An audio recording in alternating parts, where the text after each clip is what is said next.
Breaking news in the Mueller investigation. A source tells CNN that Deputy Attorney General Rod Rosenstein plans to leave the Justice Department once William Barr, the president's nominee for Attorney General, is confirmed. That will likely happen sometime in February. Barr's confirmation hearing begins next Tuesday, and I have to say the stakes just went up in a big way. We should note our sources say Rosenstein is not being forced out.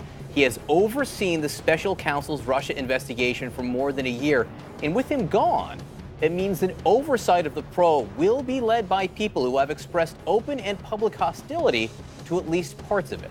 We often talk about the news deluge that we're all experiencing, and this morning is no different, because that big Rosenstein news this morning comes at the very same time that we can report a major development in the Mueller probe. Lawyers for former Trump campaign chief Paul Manafort inadvertently revealed that Paul Manafort shared internal Trump polling data with one of his Russian associates who is tied to Russian intelligence. It is the clearest evidence yet of collusion between the Trump campaign and Russia. Meanwhile, there's also a government shutdown, and the president meets again with congressional leaders today after his Oval Office address last night to the nation, where he made his case for the border wall. This as the government shutdown enters day 19. But first, let's get to Laura Jarrett. She is live in Washington with all of the breaking Rosenstein news. What have you learned, Laura? Allison, good morning. Well, Rosenstein, the #2 official at the Justice Department, the man who has been overseeing the Russia investigation since its very inception, plans to leave the department soon after Bill Barr, the president's pick for Attorney General, is confirmed by the Senate. Now, I'm told by a source familiar with Rosenstein's thinking that he's not being forced out by the White House, but he has informed them of his plans, and he wants to ensure a smooth transition for Barr. Naturally, he never planned on staying forever, and it's understood that if confirmed, Barr would want his own deputy at the department. But of course, the big question this raises is what effect, if any, Rosenstein's departure would have on the Mueller investigation, the Russia investigation, as Rosenstein has been running the probe since he appointed Mueller in May of 2017 and has continued to oversee it day to day, even after Matthew Whitaker came on as the acting attorney general in November. But this news, of course, only raises the stakes for Bill Barr's confirmation next week as well, which was already going to be contentious given his past critical statements on Mueller. John? He will be asked, will you let the investigation go on? How much latitude will they have? Does Mueller have the right to investigate obstruction? All of these things out in the open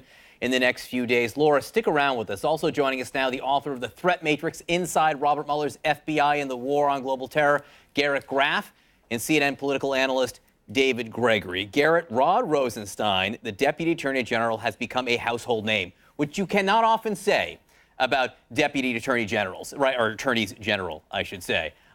He's become this big deal. He's let this investigation go on. He appointed Robert Mueller. With him gone, what impact does that have? It's hard to say, and I think that sort of one of the things is that, you know, in this news-packed environment, it's important to understand that this really is potentially a totally normal thing. Deputies, attorneys general typically serve about 18 months, so the idea that Rod Rosenstein will have actually made it 2 years is in fact one of the most fascinating aspects of Rod Rosenstein's tenure at the Justice Department. I mean, as you said, this is someone who we have woken up every morning for 18 months wondering if he's been fired overnight. I can't even count the number of breaking news events where we thought he was being fired, you know, within the hour. And this is someone who has overseen the probe, as you said, and has protected Robert Mueller since his appointment. And I think in many ways, one of the things that we can say is that if Rod Rosenstein is stepping down, he understands that his legacy and the way that history views him is tied up in the Mueller probe and sort of whether he did a good job protecting that. And so if Rod Rosenstein is planning to step down, in some ways that's the strongest sign that things are okay with the Mueller probe and that Rod Rosenstein feels confident that the investigation will continue through to its conclusion. One more thing about Rod Rosenstein, David Gregory. You know, my FBI sources, they hold him in such high regard. They really felt that the Mueller probe was in good hands with him, and they felt that Rod Rosenstein's just personal credentials that were really sterling and that he put country above personal ambition or anything else. And, you know, he received a lot of the president's wrath over these past 18 months or however it's long. You know, the president retweeted that image of Rod Rosenstein as being one of the people behind Barr. So it's not a surprise that he would want to exit at this point, and who knows what this means for the Mueller probe. Right, but it is, as Garrett says, a little bit more orderly because there were so many points along this path where he could have been fired, where we thought he was going to be fired over disclosures to the New York Times about his thinking about Trump and whether he should be opposed by those within the cabinet, invoking the 25th Amendment, where he said he was just joking. It's clearer here that conversations between Rosenstein and the White House could have been, look, he's going to want a new attorney general. When that happens, you should probably go with him. Maybe Rosenstein said that. But I am hard-pressed to believe that that there's any problem with the probe. I think that Rosenstein, who's been working with Mueller, overseeing Mueller, I think Mueller's an adult. I think he understands what the timetable looks like and what the politics are like here in terms of just going forward with his job. I think everybody understands that. And I think, as you said, John, the questions now for Barr will just be, will you let him finish his job? And I think that will be the commitment that they try to wrest out of him. And it'll be interesting to see if senators, particularly Republican senators, demand an answer to that. We're so used to hearings where nominees squirm out of answers to specific questions. This is a pretty basic question that William Barr should answer. And we can point out where he's been on some of these matters. You pointed out that when Robert Mueller was appointed, at first he was good with that. Before Bill Barr didn't like the Mueller probe, he did like the Mueller probe. So in May of 2017, William Barr said this about Robert Mueller's appointment. His appointment is good news for those concerned over the troubling way the investigation was handled over the summer and fall, as well as the many government leaks. Barr told this news organization. He added, I am confident that Mueller will keep his eye on legitimate areas of inquiry and not let this investigation degenerate into a sprawling, ceaseless witch hunt to get something on the president's associates. However, a year later, and this is, by the way, he always thought that it was legal to fire James Comey, which is something that Mueller is at least looking around into.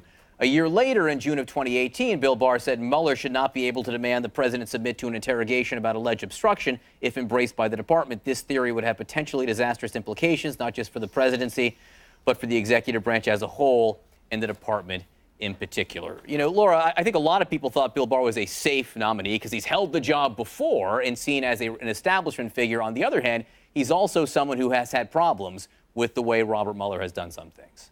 Yeah, I think he was widely, even by Democrats, praised initially until that memo came out where he had gone on for something like almost 20 pages explaining why he thought Mueller should not be delving into obstruction of justice surrounding the firing of FBI Director James Comey. And, his view is espoused by many conservatives who think that this is sort of a unitary executive, and so the president can't be under investigation for something he was allowed to do. The firing is something he can do as president. But it's interesting, when Rosenstein was asked about those comments at a press conference just a few short weeks ago, he said Barr doesn't have all the facts. And so it's clear there that he at least wanted to distance himself, at least in some way, from those comments. And he said, obviously people make comments about the probe all the time, but the people here at the Justice Department really know what's going on. But I think the big question for Barr is, what does he do with the report? So even if Rosenstein is gone by the time Mueller has sort of formally wrapped the investigation part of it, meaning the grand jury is winding down,